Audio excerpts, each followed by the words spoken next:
thought I would talk a little about how I approach the game now because it's a lot different. The old play style, not going to cut it anymore. That style of instant aggression is a gamble that might pay off with a win but also lead to losses. And I'm not the gambling type. I go for the sure thing every single time. I got a risk-adverse gaming portfolio. So do I buy Jug first or pack my melee weapon first? And it's similar to the age-old town pub question. Do you buy Jug or Knuckles first? And my answer to that would be, depends on the lobby and the team. Am I the safe guy? Jug. Can I mix it up without hurting the team? Knuckles. But that's not the case anymore on Black Ops 6 because the damage scaling of the zombies getting buffed means the old ways I did things, which was pack-a-punch my melee weapon first, has been replaced with buying Jug first. It's slower, but it's safer. The zombies can put you down quick now, even on low rounds, so being aggressive out of the gate, I don't think you're going to be impressed with the results unless you got a team. So I buy Jug first, then I pack my melee, then I buy level 2 armor. I also invest in more perks where before most of my clips, I only got Jug. You need a little more protection now. And there's also a new piece of my process. And I wish it wasn't so, but Treyarch finally got their wish. On low rounds, I do attempt the capture zones, because getting set up early is more important now, which means you could really use those 2,000 points from winning the zone.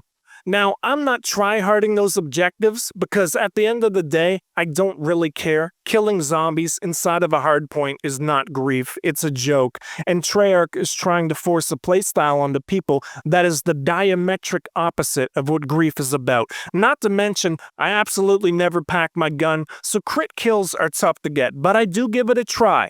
Not for the debuff, but because that extra money gets you ready to start griefing people down early. And once I've got my main setup of Jug, level 2 armor, and a packed melee weapon, then it's back to my routine of griefing the shit out of people, and as the money naturally comes in, I'll grab a few things like quick revive because that faster health regen, pretty damn important. And I'm not bothering with the capture zones past a few couple because it's just an attempt to speed up the process of getting the essentials needed to safely grief, otherwise, still don't care about them. And the reality is, once the rounds start cranking along, the capture zone is a death zone. And you try and stay in that circle, you're gonna get slapped senseless, and it's just not worth the trouble. This is the funny thing in Treyarch's methodology. They're going to buff capture zones, but with the zombie damage buff, it's a death sentence to get in those zones past round 10. I don't care what the debuff is, it's not worth dying for. People just drop left and right when they're in the zone now from round 10 on, and I guess that's what they want. High risk, high reward. Well, you can keep your risk, I'll get my own damn reward, which is slapping people around with nunchucks. And on that topic, I don't use the drill anymore.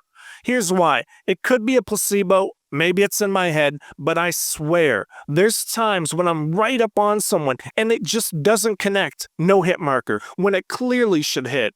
But with the two-handed weapons, feels like they never miss. And that could just be my imagination, but it really feels like the hitbox on the two-handed weapons is more generous.